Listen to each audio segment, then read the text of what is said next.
there isn't one. I get asked all the time, what's the best product photography setup? And I think that this really sparks a great conversation, especially for you who are new to studio lighting, to kind of talk about why this question doesn't really make sense, but how I can actually answer it for you. So let's go ahead and dive in. So product photography is one of the disciplines of photography that is the most technically difficult, and it requires a lot of understanding of light and the physics of optics and light modifiers, and everything is just far more precise with studio product photography than with any other form of photography. It really all comes down to understanding the principles of light and the principles of surface materials, because there really is no one size fits all for product photography. Now, a lot of times you'll see people who are getting into photography who are even pretty well accomplished portrait photographers. When they get into product photography, they think they need to buy the little light box. And I'll be completely honest, those things are probably the biggest waste of money you will ever spend as a product photographer, because you'll never use it. One, it doesn't give you any control over your background distance. Two, it doesn't really give you any control over your lighting. And three, it doesn't really give you a good look anyway. The lights inside are usually cheap LEDs and hard, and there's no direction.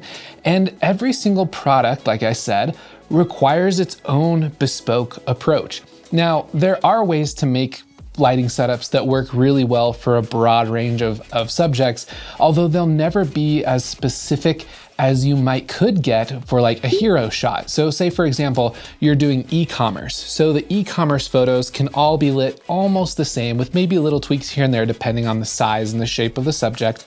And you can get decent results, good enough to throw up on Amazon or your website or whatever for people to buy, right? But it's not a bespoke, and when I say bespoke, I mean a custom, original, ideated concept for that particular product as far as lighting goes. And that works really well. It's just a flat standard set that you can just swap stuff in and out and work very quickly. And that in and of itself is a skill.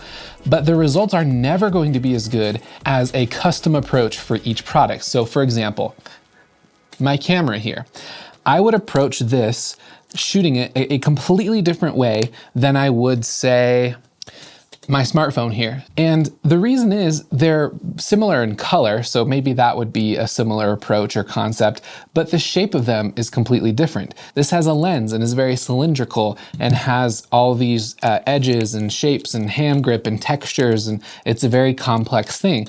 Whereas the phone is more of a slab, it's a brick. I've got some texture on the back, but it's just a screen on front, and that all in of itself requires a completely different approach to how I light it if I want a hero shot for it. So this whole video is just to say that there is no one size fits all for any photo shoot that you do.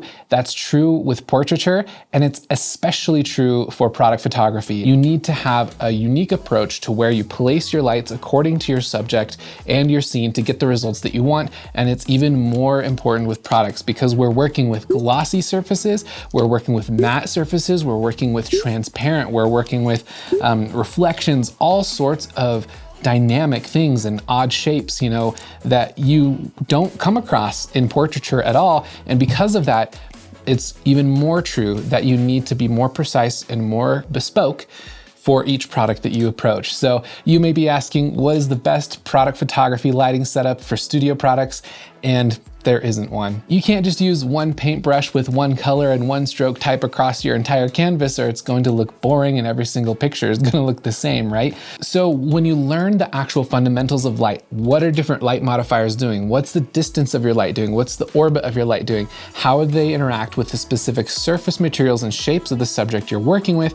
And how can you optimize all of that to create a look that you intend to create? It sounds really complicated, but just like understanding what ingredients go together so that you can create your own meals, it's the exact thing with studio lighting. Once you understand the ingredients, you can create anything that you imagine in your mind, that you see in your mind, or your client sees in their mind, using your understanding of lighting, optics, and surface materials. So if you want to learn more about photography, the optics of light and all that stuff, you can go to lumauniversity.com. If you sign up for my newsletter, I've got a lot of great freebies there that can get you started. And then of course, if you want to go deeper from there, I will guide you through all of that if you like.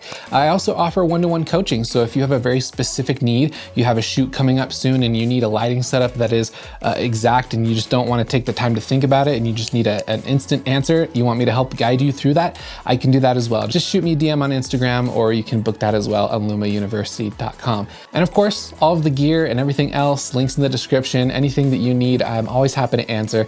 I hope you have an amazing day, and remember, it's all about the principles, it's all about the ingredients, it's not about hard-baked solutions that are pre-built for you. Hope you have a good one, hope that answers some questions. I'll see you next week.